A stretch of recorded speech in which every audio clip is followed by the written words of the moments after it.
Hello guys, welcome back to my YouTube channel. If you're seeing this face for the very first time, welcome and welcome to my YouTube channel. My name is Bridget and I'm a YouTuber based here in the United Kingdom, and I'm also a first-time mom living in the United Kingdom with my husband and our little son who we just had some weeks back. Yeah, it's been one hell of a ride. It's been beautiful experience. It's been a beautiful experience. It's been a wonderful experience, and it's also been a frustrating experience, I must tell you guys. Being a first-time mom it's wonderful, right? It's wonderful. I have the amazing gift of God here in my hands. I have my baby boy. I think that is all that matters, in spite of the whole stress, in spite of the whole whatnot, in spite of everything I've experienced birthing the child. I think having the child with you, seeing the child, it's a beautiful experience. So guys, in this video I'll be detailing my journey pregnant and having a child in the United Kingdom as an immigrant. So guys, I got to the United Kingdom. I basically came to join my husband here in the UK, and we found out we're pregnant some months after. So basically I was still very new in the UK when I found out I was pregnant with my beautiful boy. Yeah, I had a new job. I was new in the country. I was still trying to find my way. I'll find my foot in this country. I was still trying to, get better offers, go for interviews. But then I had a job though. I had a job and it was still very new, and I found out I was pregnant, guys. When I found out I was pregnant, I had never experienced that kind of emotional torture I had, because like I said, I was new. I was not expecting to be pregnant. I mean, it was not one of the things we had in mind at that time to do. But then it came. The baby decided that, oh, I'm ready to come to the world.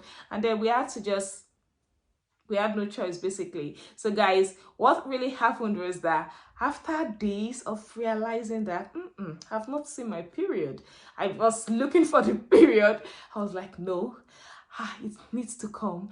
I can't be pregnant. Guys, I was in a whole lot of, I was in a phase of denial that no, I can't be pregnant. I was basically praying to God, God, let me just see this thing. I'm not ready to carry a baby. I'm not ready to this. I'm not ready to that. But then our plans are not God's plans in it. So yeah, we found out we were pregnant, and then the journey began. I was faced with the fact that I needed to tell my boss at work that, bro, or ma, I'm pregnant. I was faced with the fact that now I needed to start going for GP appointment. I needed to start going to the hospitals. I needed to start the ultrasound. And guys, it was a whole lot of things in my head. I was new in this country. I needed to find my foot in this country. And then I was faced with another challenge of birthing a child. It was a whole lot for me then. After we found out that we were pregnant, I decided to give my GP a ring and tell them, hello, you've got a new pregnant lady. So yeah, I called my GP and told them that, oh yeah, I'm pregnant. And the first question they asked me was, oh yeah, you're pregnant. Are you ready to keep the baby, or you're not ready to keep the baby? In my mind, I was like, what's happening? Are you asking me if I'm ready to keep my baby? Because of where I'm coming from, it's not a question. If you're pregnant and from where I'm coming from, we basically tell you congratulations, and we feel like, okay, yeah, it is your time to have a child. But then here in the UK, it's a liberal society, it's a free country, so you are free to decide if you wanted to keep your baby or not. And then I really understood where they were coming from. But then it was hearing that as an immigrant was quite strange for me, right? So yeah, I told them, yeah, I'm ready to keep my baby and what have you. Then they said, oh, I should come in they fixed an appointment with me, basically to sign some forms and then refer me and attach me to a midwife who would take care of me throughout my pregnancy journey. I mean, I was attached, like a midwife was attached to me. I had my own personal midwife throughout my pregnancy journey. Guys, that was also quite lovely to me. I was like, oh yeah, I have a midwife who would actually, look at me and take care of me, having a bond with someone. I felt like it was a kind of bond, having a midwife who would cater for your needs. Yeah, I was now faced with another burden of telling my boss in my new job that I was pregnant. Guys, it was difficult. I need to tell you guys, it was very, very difficult because a new employee. And you know, being a new employee, you're now going to tell your boss that you're pregnant. Guys, from where I'm coming from, you don't do that. I mean, why would they give you a job and the next thing you're telling your boss is that you're pregnant? But then I went to tell my boss that, oh, I'm pregnant and I have to take some a day off for my ultrasound. When she found out I told her I was pregnant, she was like, oh my God, are you pregnant? That is such a good news. Congratulations. She was excited, guys. In my mind, I was like, you are even getting more excited and high when I found out I was pregnant. She was so excited. Then she told my colleagues that, oh, I was pregnant and I had to be treated with preferential treatment now because I was pregnant. And I realized that the burden of my safety at work lies on them. So they are faced with the burden of making sure I was fine at work, making sure I'm not treated with partiality, making sure everything works out well with me, making sure I do not do every task that could, you know, affect me as a pregnant woman. And I was also, you know, I was also treated like an egg, basically, guys. I was treated like an egg at work because I was pregnant. This to me was shocking. Guys, to be candid, it was shocking because the next day I got to work, everyone was like, oh, Bridget, you're pregnant. Congratulations. Everyone knew at work that I was pregnant. I did not tell them, but everyone knew at work that I was pregnant. Everyone started taking care of me. Bridget, you need to sit down. Bridget, you should not do this. Bridget, you should not do that. Bridget, you need to take care of yourself. Bridget, have you eaten? I was basically being taken care of like I was a baby, guys. I enjoyed being pregnant at work. To be candid, guys, I really, really did enjoy being pregnant because I felt a kind of family. I felt like I was not just an immigrant. I was not just a new employee, but I'm an integral part of these people. I'm an integral part of this work because I was basically taken care of. Guys, I kid you not. I was treated like an egg.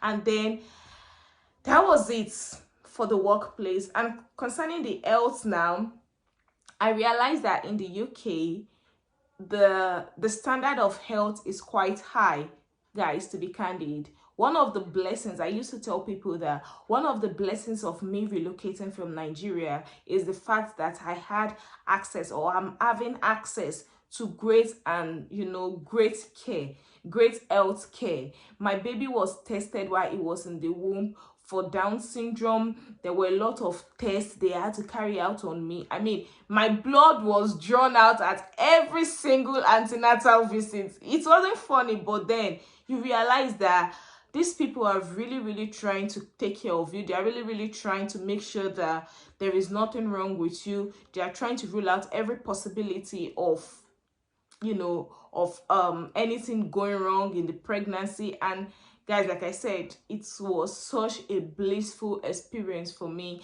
And yeah, we found out the gender of our baby. Guys, when we found out the gender of our baby, I remember I went for my ultrasound, and I told my husband and I went for the ultrasound because we actually go for the ultrasound together. Then when we got to the ultrasound, I told them, please don't tell me the gender of the baby. My husband and I will go home and we find out our gender ourselves. So guys, when we found out the gender, I made a short video, my husband and I, because it was just us. Then we tried to check the paper together to know the gender of our baby. So guys, I've inserted a clip of we finding out the gender of our baby. Like I said, I'm trying to unveil and see the content of what is here and the gender of what I will be having, or what we will be having.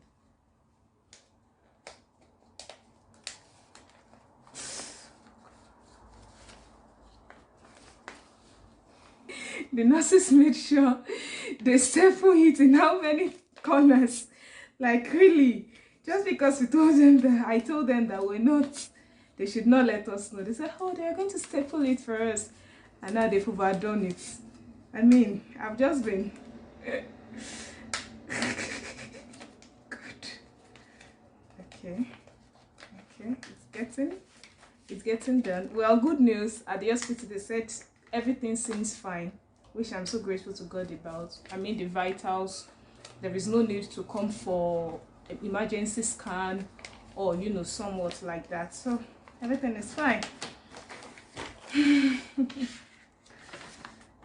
Yeah. Okay. That's normal. Chest. Why are you breathing so profusely? I'm trying to look for it. Don't say anything. Yeah. Nell! It's a boy!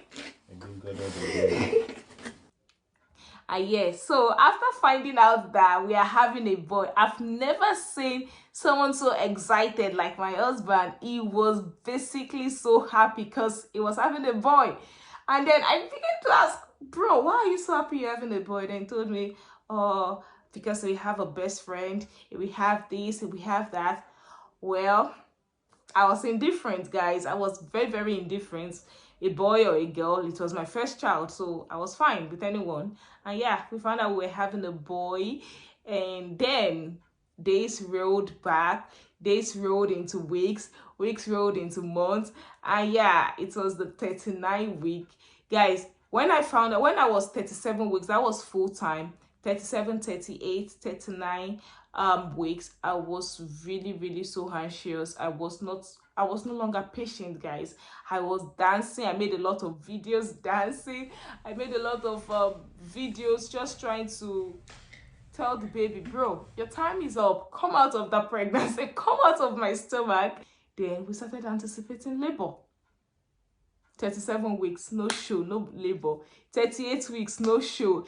Then when I was in my 39 weeks and 5 days, then I started experiencing labor, guys. I've never experienced that kind of pain in my life. Labor is no joke. Oh my God, guys.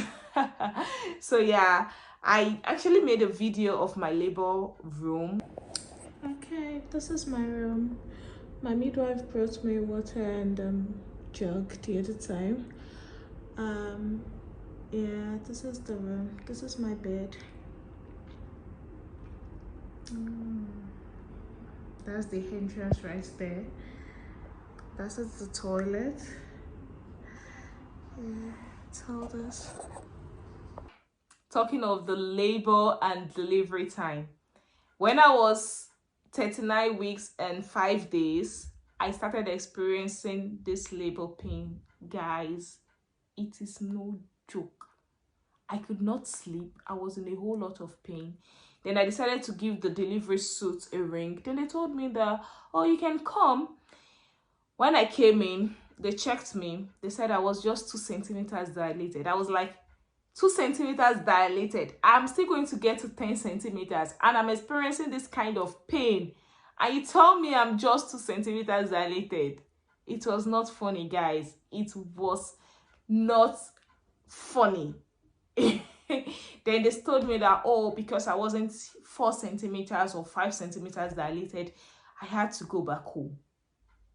So I just came to the hospital to get checked. I went back home in pains, in severe pains. Well, I was given some painkillers at the hospital, but then it wasn't still doing it, guys. I was in a lot of pain until when I was 39 weeks, 6 days gone. Then I went for my routine antenatal. Then they found out I was 4 centimeters dilated. Good news, guys. Good news. Then we now started the whole thing. I was admitted to the hospital, and yeah, the delivery started. It was a whole lot of back and forth in a lot of pains. I was administered a lot of painkillers. I had my gas and hair. I was given some injection until I told them, please just give me epidural. I can't take this anymore. Then I was given epidural to ease the pains I was having. Back and forth, we had our baby, our beautiful baby boy. Guys, it's a whole lot of joy. I never experienced that kind of relief. I was so relieved that, thank God, yeah, I'm now a mother, and this is a wonderful experience for me. It was a beautiful experience for me. So I have my baby, and it's a wonderful thing of joy. It's a great thing of joy for me, for my husband, for my family, and we've been nothing short of the goodness of God. We've seen nothing but the goodness of God. So yeah, that is it about this video. It's a whole thing. It's a long video, but then guys, that is it. Thank you so much for watching. Thank you so much for being a part of this journey. Thank you so much for listening to me talk. Let me know what you think about this video. Let me know if you'd like me to tell you about my experiences here in the UK. If you would like to get more videos like this, please do let me know in the comment section, and I will be reading. So thank you so much guys for watching this video. Give it a thumbs up, subscribe to my channel, and don't forget to drop in your comments. Bye.